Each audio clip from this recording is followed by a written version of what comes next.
Hi, my name is Samantha and welcome to today's video. Today we're going to be talking about 5 things I wish I would have known before my first craft fair. Let's get into it.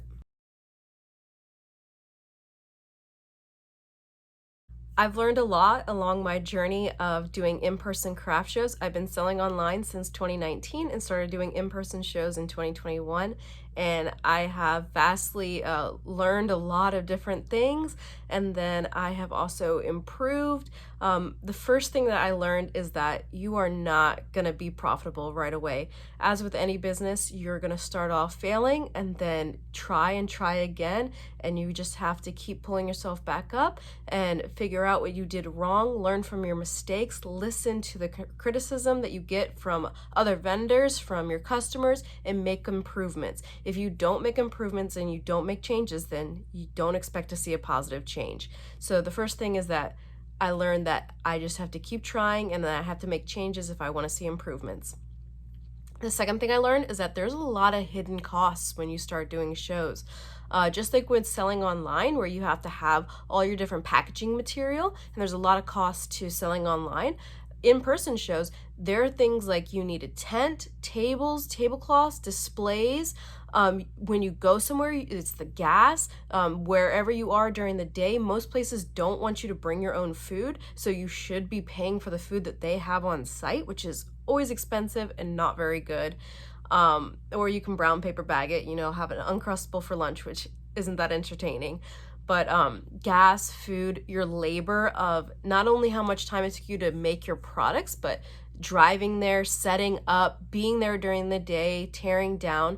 There's a lot of opportunity costs too, because a lot of events are on weekends. So if you work a job that you have to work Saturday and Sunday, then you're taking time off, money that you would have definitely made for money that you might make. I've gone to many shows and not made anything, and it would have been better if I would have just gone to work and made money. You also have the opportunity cost if you have kids and you have to go and you have to take the time off to go to your event and you're not able to spend time with them, or if you have a family event. So there's other costs to keep in mind besides just the money value of going somewhere. There's a lot of hidden costs to get you up and running. The next thing that I learned is not everyone is as truthful and genuine as you would hope. I have met a lot of, I wouldn't say shady, but there's a lot of people cheating the system in the craft fair circuit. There's a lot of people who are taking cash and they are not reporting it. There's a lot of people where their story doesn't quite match up and they like to tell a little bit of a sob story to try and get some more sales. I try to be as genuine as possible. Obviously, I don't share 100% everything of my life online or with customers. However, I try my best to be truthful and not be deceitful or lie. Also, I try my best to report everything that I need to report and to be a legal business. So just know that not everyone is as genuine as you thought that they were. The other thing that I learned is that you buy all these items to do your craft fair, your tables, your tent, all that, your displays. You need somewhere to store them at home. So not only do you have the space that it takes up for your craft, you also have all the space for all your displays. I've met quite a few people where they actually have trailers and tables, chairs, displays.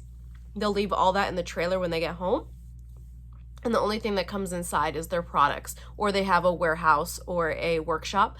I personally do not have a warehouse or a workshop, so being aware of how much space it takes up in certain displays, like if they are not collapsible, it's going to take up a lot more space. I have a card rack from when I used to sell my cards, and it's a big rack. It takes up a lot of space. So keep that in mind that when you're buying your displays, I personally always look for things that are collapsible or you can take them apart, or they don't take up as much space and they're transportable and not as heavy or large. But if you have the space to store them, then that's great. The last thing that I learned is that it's always great to have backups and redundancy, whether it be your money, your power. If you're using your phone for transactions, make sure that you have a power cable, make sure you have a power bank. For your money transactions, make sure that you have a way to take cards. Make sure you also have cash. If you want to do like Venmo or PayPal, any of those other payments, that's great too, so that you have a variety of options for your customers, because you don't know how it is that they want to pay.